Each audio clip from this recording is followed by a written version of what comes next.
पर किसी से कोई उम्मीद नहीं है, जो है ये लोग रिजल्ट नहीं दे रहे हैं, रोक के रखे हैं, ऐसे करके। नमस्कार, मैं संतोष सिंह और आज हम बात छात्र आंदोलन की करने जा रहे हैं। जी हाँ, जंतर मंतर की आंदोलन की सफलता से छात्रों का उत्साह काफ़ी बढ़ गया है। यूँ कहें तो 10 वर्षों में भारत की सरकार जिस तरीके से आंदोलन को हिंदू मुसलमान, भारत पाकिस्तान, लव जिहाद, गौ हत्या के सहारे टालती रही, जंतर मंतर की सफलता के बाद अब चीज़ें बदलती हुई दिख रही हैं। छात्र अब हर मुद्दे पर सड़क पर उतरने लगा है, जो लगभग सड़कों पर मतलब इस तरीके का आंदोलन यदा कदा कभी देखने को मिलता था। कभी TRE 4 में, कभी TRE 3 का परीक्षा रद्द होने पर उस दौरान लाठीचार्ज, ये सब चीज़ें देखने को मिला। कैनन उनन चलते हुए मिलता था। 70वीं BPSC परीक्षा में 2 महीने तक आंदोलन चला, लेकिन हतोत्साहित थे सब लोग कि भाई इस आंदोलन से सरकार को कुछ प्रभाव नहीं पड़ता है, सरकार मानने को तैयार नहीं है। हर आंदोलन को उसने या तो कोर्ट के सहारे कह सकते हैं, या नहीं तो फिर अलग नैरेटिव के सहारे आंदोलन को वो कुचलते रहा है। लेकिन जंतर मंतर में जिस तरीके से आंदोलन हुआ और सरकार को बैकफुट पर आनी पड़ी, धर्मेंद्र प्रधान का इस्तीफा लेना पड़ा, उससे छात्रों का मनोबल बढ़ा है। अब छात्र कुछ ज़्यादा ही एग्रेसिव हो गए हैं। छात्र अपने उस मांग को लेकर अब फिर से सड़कों पर उतरने लगे हैं, जिसको लेकर वो लोग नाउम्मीद थे। ये सारे स्टूडेंट जो हैं इंजीनियरिंग वैकेंसी को लेकर 1 साल पहले परीक्षा दिए थे, इंजीनियर्स की बहाली को लेकर। अभी तक रिजल्ट नहीं निकला है। आज ये लोग BPSC भवन पहुंच गए, और BPSC भवन सिर्फ पहुंचे ही नहीं, BPSC भवन पहुंचने के बाद जो उनका विरोध का अंदाज था वो जंतर मंतर की तरह सांकेतिक शांति के साथ, कोई उलझन नहीं, कोई उलझना नहीं है, सिर्फ अपनी बात रखना है। तो इस आंदोलन का मतलब क्या है, इस आंदोलन के सहारे छात्र कहना क्या चाहते हैं, जरा पहले इसको सुन लीजिए। पर किसी से कोई उम्मीद नहीं है, जो है ये लोग रिजल्ट नहीं दे रहे हैं, रोक के रखे हैं, ऐसे करके। क्या मांग? हम लोग असिस्टेंट इंजीनियर 29, 30, 31 एडवर्टाइजमेंट 2025 के अभ्यर्थी हैं। हम लोग का एडवर्टाइजमेंट निकले हुए 1.5 साल हो गया और एग्ज़ाम हुए 1.25 साल से ज़्यादा हो गया। अभी तक रिजल्ट नहीं दिया गया है।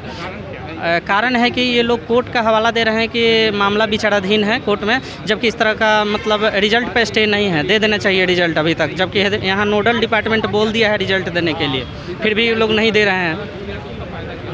नहीं, अभी तक। मेरा आकाश कुमार। सर, हमारा एग्ज़ाम हुआ था 17, 18, 19 जुलाई को, और अभी अगस्त 10 चल रहा है। लगभग 1 साल से ज़्यादा हो गए हैं और अभी तक रिजल्ट नहीं आया है। मतलब आप बताइए, 56 लोग केस किए हैं, सिंगल बेंच ख़त्म हो गया, अभी डबल बेंच में चला गया। आगे वो लोग कोई ज़रूरी है कि यही छोड़ देंगे, वो लोग सुप्रीम कोर्ट चले जाए। 3 साल, 4 साल, 5 साल, कितना साल के बाद रिजल्ट आ जाएगा आएगा। अगर ये लोग अगर रोक के रखेंगे तो ये कहीं से भी सही है। सर 1 साल से दौड़ रहे हैं यहाँ वहाँ, कोई किसी से उम्मीद नहीं रह गया। कैबिनेट से भी अप्रूव हो गया, RCD BPSC का चक्कर लगा करके लोग थक गए हैं। अभी कोई मतलब इस पे कोई रिस्पॉन्स ही नहीं है। दूसरा एग्ज़ाम होता है, जैसे सिविल सर्विसेज का एग्ज़ाम हुआ, तो उसमें बोल देते हैं कि ठीक है 1 या 2 लोगों के चक्कर में जो है हम रिजल्ट थोड़ी ना रोक के रखेंगे। इसमें 56 लोग केस किए हैं, इतने सारे 38,000 बच्चे एग्ज़ाम दिए हैं, और उसके लिए रिजल्ट रोक करके रखे हैं। 56 लोग ऑलरेडी जॉब में हैं, और उसके बाद अगर 56 लोग के लिए इतने सारे बच्चों का रिजल्ट रोकना कहीं से भी सही है? आप बताइए ना। मेरा नाम सुमित होगा, वैसे मेरा ऑफिशियल नाम सनमुन है। सर, हम लोग का पेपर हुआ है 1 साल पहले जो है, अभी 1 साल से ऊपर हो गया जो है, और अभी तक हम लोग के पास रिज़ल्ट नहीं आया है। और रिज़ल्ट नहीं आया, और वो कॉन्ट्रैक्ट वाले जो लोग हैं जो एक बार मतलब फ़ायदा ले चुके हैं उस चीज़ का, उसके बाद वो लोग हर दूसरी वैकेंसी में फिर से उसका फ़ायदा लेते हैं उस चीज़ का 133 नंबर का, अपना डिपार्टमेंट चेंज करवाने के लिए। समझ रहे हैं? तो बात ये है कि अभी वो केस सिंगल बेंच से डबल बेंच में गया है। अभी वो 1 साल बाद जब अगर वो लोग केस हार गए तो वो लोग उसको सुप्रीम कोर्ट में डाल देंगे। ऐसे तो 3-4 साल हो जाएगा, हम लोग का रिजल्ट ही हम लोग को नहीं मिलेगा। हम लोग फ्रेशर्स बच्चे हैं जो है, हमारे पास एक्सपीरियंस नहीं है। हमारा मतलब डिग्री के बाद हम लोग सीधे पेपर दे रहे हैं। अब यही है कि हम लोग बीपीएससी से यही उम्मीद करने आए हैं यहाँ पे कि हम लोग का रिज़ल्ट निकाल दिया जाए और बाकी जैसा कोर्ट का हियरिंग चल रहा है वैसा चलते रहे, क्योंकि ऐसा होता है और कैबिनेट फैसला ले चुका है कि रीयूज़ नहीं दिया जाएगा कॉन्ट्रैक्ट वालों को। पर अब इसको मतलब आप समझ लीजिए कि द्वेष की भावना या फिर जो भी है कि वो लोग डाले हुए हैं, उस पर केस डाल दिए हुए हैं। अब तो अब वही हो गया ना कि केस तो हम ले जाके डाल देंगे तो वो तो लटक जाएगा जो है, उनका सैलरी उनके पास आ रहा है पर हमारा सैलरी हमारे पास कुछ नहीं है जो है। तो अब इसीलिए हम लोग यहाँ पे आए हैं प्रोटेस्ट करने के लिए। कुछ बच्चों के कारण हम लोग का जो है 38,000 बच्चे पेपर दिए हुए हैं, 56 लोग केस किए हुए हैं, वो कॉन्ट्रैक्ट जो ऑलरेडी जॉब में हैं वो लोग कम से कम 2 बार जॉब लिए हैं। तो आप ये बताइए कि कैबिनेट उस फैसला को रद्द भी कर दिया है। तो हाँ, मेरा नाम शशांक राय हुआ, मैं 2023 बैच पास आउट हूँ, मेरे को 3 साल हो गया है जो है, तो इसलिए हम लोग यहाँ आए हुए हैं जो है। सुन लिए कि छात्र का डिमांड क्या है। तो ये सिर्फ एक ही परीक्षा नहीं है, ऐसे दर्जनों परीक्षा है जिसका रिजल्ट बीपीएससी में वर्षों से लंबित है। ऐसे दर्जनों परीक्षा है जिसकी वैकेंसी निकल चुकी है, फॉर्म भरा चुका है, लेकिन उसका परीक्षा आयोजित नहीं हुआ है।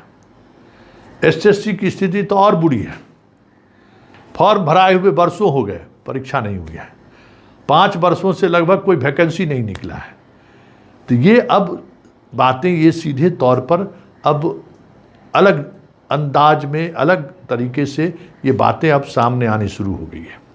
और आने वाले दिनों में जैसे TRE 4 को लेकर सरकार को हरदी चुना बादशाह बुलाए हुए ना छात्र सब, भले बीपीएससी जाता है, आता है, 2 बार गया है, 2 बार आया है, लेकिन स्थिति ये है कि TRE 4 को लेकर सरकार को वाकई में हरदी चुना बादशाह बुला दिया। छात्र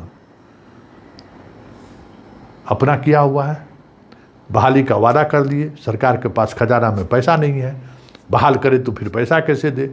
2000 वैकेंसी बहाली कर लिए बीपीएससी से, जबकि ज़रूरत नहीं है, बैठने के लिए जगह नहीं है, प्रखंड कार्यालय से लेकर जिला कार्यालय तक बहाल किए गए।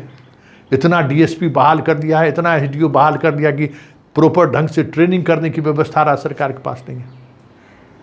सब तो वित्तीय बोध बढ़ा ही, प्रशासनिक क्षमता भी बढ़ेगी। इस बात को लेकर सरकार समझ रही है। सरकार का जो रिजल्ट आ रहा है कि पिछले 20 वर्षों से नीतीश कुमार ने जिस तरीके की बहाली की है उसका रिजल्ट अब सामने आया नहीं लगा है। तो एक तरफ नीतीश कुमार इतना ज़्यादा बहाल कर दिए हैं कि अब सरकार का कोष जो है ना सो डगमगाने लगा है, उसका दबाव है। इसलिए चाहते हैं कि बहाली की प्रक्रिया थोड़ी लंबी हो, बहाली की प्रक्रिया को थोड़ा खींचते चलिए, कोष में पैसा नहीं है। दूसरी तरफ स्टूडेंट, जंतर मंतर के बाद स्टूडेंट का तेवर बदलने लगा है, मिजाज बदलने लगा है, बात बात पर वो आंदोलन की धमकी दे रहे हैं। कल तक दिलीप TRE 4 को लेकर सड़क पर उतरने की बात कर रहे थे, अब SSC को लेकर उतरने की बात कर रहे हैं। सरकार करे तो करे क्या, दुविधा में माया मिली न राम। नीतीश कुमार सरकारी नौकरी का ऐसा चस्का लगा दिए बिहार के लोगों को कि उनको लगता है कि सरकार की पहली प्राथमिकता है नौकरी देना, और नौकरी बहाल भी किए बहुत, सिपाही से लेके दरोगा से लेके, कोई सोच नहीं सकता है 20 वर्षों में कितनी बहाली उन्होंने कर दी। लेकिन अब उस स्ट्रेंथ को संभालने की स्थिति में राज्य सरकार है नहीं, वेतन नहीं दे पा रही है सरकार। जितना कॉन्ट्रैक्ट पर बहाल था उसका हाल देख ही रहे हैं क्या स्थिति है। प्रोफेसर को वेतन नहीं दे पा रहे हैं, टीचर लोगों का वेतन नहीं दे पा रहा है, मध्याह्न भोजन में 4 महीने से पैसा नहीं जा रहा है। तो कह सकते हैं कि सरकार दुविधा में फंस गया है। एक तरफ छात्र, दूसरी तरफ सरकार की वित्तीय स्थिति। अब इसमें देखना दिलचस्प होगा कि सरकार इस छात्रों के इस गुस्से को कैसे टालती है। अब TRE 4 का देखिए कब वैकेंसी निकलता है। वैसे TRE 4 में तो हो गया कि 2 बार परीक्षा होगी, तो 1 बार परीक्षा तो ठीक से हो नहीं पाता है, 2 बार परीक्षा होगा मतलब समय ले लिया उन्होंने, 1.5 डेढ़ साल इसी तरीके से खींच देंगे। लेकिन आज की तारीख में जो स्थिति है, छात्रों का जो गुस्सा है, क्या वो टालने की स्थिति में है? आज शांतिपूर्वक ढंग से ये अभियंता बहाली के छात्र आज आपको BPSC भवन के सामने प्रोटेस्ट करते हुए दिखे। आने वाले समय में BPSC पर लगातार इस तरीके की बहाली में तेज़ी लाने को लेकर दबाव बढ़ना शुरू हो जाए या दबाव बढ़ जाए तो कोई बड़ी बात नहीं होगी।